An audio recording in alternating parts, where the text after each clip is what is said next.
Our deepest fear is not that we're inadequate. I just spit. Our deepest fear is that we are powerful beyond measure. It is our light, not our darkness, which most frightens us. We ask ourselves, who am I to be brilliant, gorgeous, talented, and fabulous? Actually, who are you not to be? You are a child of God. Your playing small does not serve the world. There is nothing enlightened about shrinking so that other people will not feel insecure around you. We are all meant to shine as children do. We were born to make manifest the glory of God that is within us. It is not just in some of us, it is in everyone. And as we let our own light shine, we unconsciously give others permission to do the same. God, I keep spitting. As we are liberated, oh God, I forget it, you guys, because I keep spitting. Anyway, God, as children do, we were born to make manifest the glory of God that is within us. And it not just in some of us, it is in everyone. And as we let our own light shine, we unconsciously give others permission to do the same. As we are liberated from our own fears, there we go, our presence automatically liberates others. Marianne Williamson. Hello and welcome to I Am the Change. I am Michelle Simon. Half officially, I'm still Michelle Kelly on my credit cards, on my car.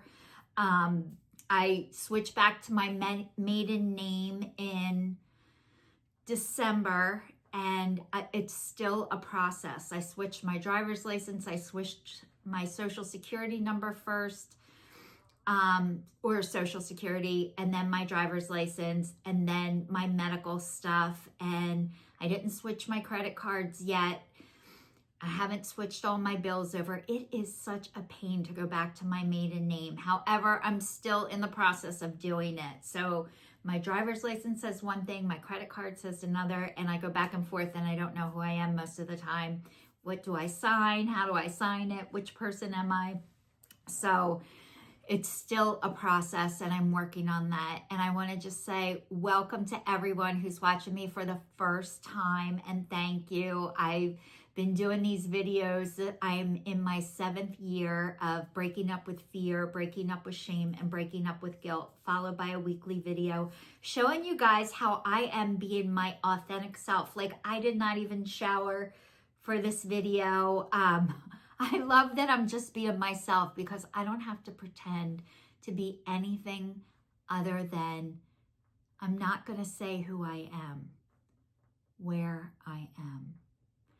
And that's what, one of the things, every time I do these videos, I have no idea what's going to come out of my mouth, but I know it is God speaking through me. And, you know, a lot of people are like, when somebody shows you who they are, believe them.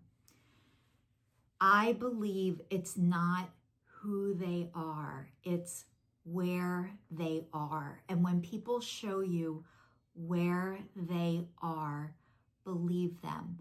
And we are all not in the same place at the same time, thank God. And that's how we're able to help one another, is by, you know, sometimes when I'm doing really great, somebody else isn't, or vice versa. When I'm not doing good, I call somebody else and usually they're up and they help reciprocate and remind me that I should be grateful for things. Or it's so nice to have people to talk to and ask for help. And I am in 3 12-step programs. I am in Alcoholics Anonymous, and I've been there ever since I've been 18 years old. And I am now a little over 35 years sober, which is a miracle. When I tell you miracle, it is a miracle. And then I'm also an adult child, which means I'm adult child from a dysfunctional family. So I go to ACA, which is Adult Children of Alcoholics / Dysfunctional Family, which every single person is from a dysfunctional family. I don't care where you came from, who you came from, every family is dysfunctional. Some are more dysfunctional than others. However, a lot of people cannot talk about it because they feel like it is a betrayal to their family. So I completely get that, and I completely understand that. And some people won't ever be able to talk about that, and that's okay. I am able to talk about that. And not only talk about it, I got my voice back. And I'm also in FAA, which is Food Addicts Anonymous, which means I am off of sugar, flour, wheat, and caffeine. And you don't have to be off of caffeine, but I wasn't a huge caffeine person anyway. I'd rather have Twizzlers over chocolate, and my coffee had so much cream and substitute sugar in it that it was like a dessert.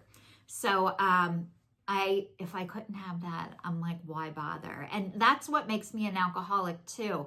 I can't understand why somebody would have a drink and not get drunk. Like, what is the point? Why would you bother? So I have an addictive personality, all or nothing, and most people do. The one thing I do want to say is my all or nothing. I'm not living in those extremes anymore. I am now living in the gray, 50 shades of gray. So I'm now trying to get a balance and live in the middle, not be a 10 and not be a 0, but to be a 5. I swing past back and forth that 5 a lot of the times. I still am working on balance every single day of my life, and it's a practice. So I'm practicing. And you guys, last week I was telling you that I stood in line to get tickets to go to the Eagles parade. I wanted to show you, these were my sweatpants that I ended up making that say Eagles on them. And then I put a little heart on the butt. So those were my first pair of pants that I bedazzled myself. So that was huge. And now you guys, I'm into making hats. So I made this hat today and this one today. I put the happy faces on them and it's making me so happy. So I have a creative streak in me, and I am like Julie, the cruise director, and I love to put fun into everything. And I was telling you guys I was going to the parade. Well, guess what? I went to the parade. It was so crazy. I'm glad I went. It was a great experience, and no, I will never, ever feel the need to do that ever again. You guys, because it was Valentine's Day, I made these magnets, and these are, I put a heart on my sleeve. So I was wearing this heart on my sleeve, and this magnet is so strong, like so strong.